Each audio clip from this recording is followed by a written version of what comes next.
la rétrospective de l'actualité de la semaine du lundi 31 mai au dimanche 5 juin 2022. En politique, la CEDEAO a décidé de maintenir la suspension du Burkina Faso au sortir de son sommet extraordinaire tenu ce samedi 4 juin à Accra au Ghana. Les chefs d'État de la Communauté économique des États de l'Afrique de l'Ouest, CEDEAO, ont par ailleurs désigné l'ancien président nigérien Mahamadou Issoufou médiateur afin de faciliter le dialogue entre toutes les parties prenantes.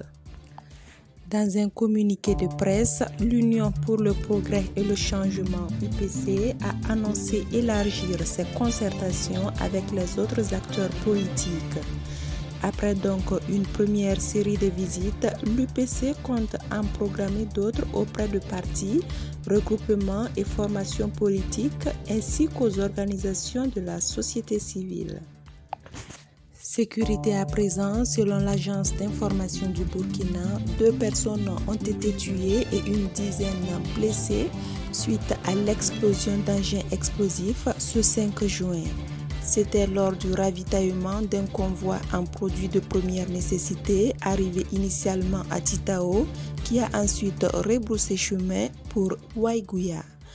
Et puis, le commandant des opérations du Théâtre national, Yves Bamouni, a fait un bilan de la situation sécuritaire des 2 semaines écoulées devant les hommes de médias.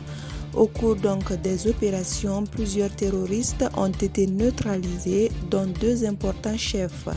Il a également mentionné des retours de personnes déplacées et la saisie de matériel appartenant aux terroristes.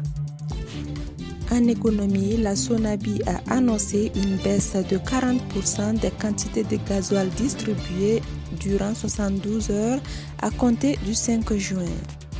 Cette mesure fait suite à la perturbation des ravitaillements en gasoil dans l'espace CEDEAO. En société, le ministre des Affaires religieuses et coutumières a annoncé dans un communiqué que le coût du Hajj 2022 est fixé à 3 047 000 francs CFA, n'incluant ni les frais de restauration ni le prix du mouton. En sport, les étalons ont battu l'équipe de football capverdienne ce vendredi par un score de 2-0. C'était à l'occasion de la première journée des éliminatoires de la CAN 2023 en Côte d'Ivoire. L'équipe Burkina croisera le fer avec l'Eswatini ce mardi dans la suite de la compétition. Hors de chez nous à présent au Niger, le président Mohamed Bazoum a rencontré vendredi 4 mai les populations victimes des attaques terroristes dans la commune de Makalondi et le département de Torodi près de la frontière burkinabé. En Guinée-Conakry, ce 4 juin, un mort a été enregistré lors d'une manifestation contre la hausse du prix du carburant. Selon sa sœur, la victime aurait reçu une balle dans la tête. C'est tout pour cette semaine. Restez toujours connectés sur www.actualité.bf.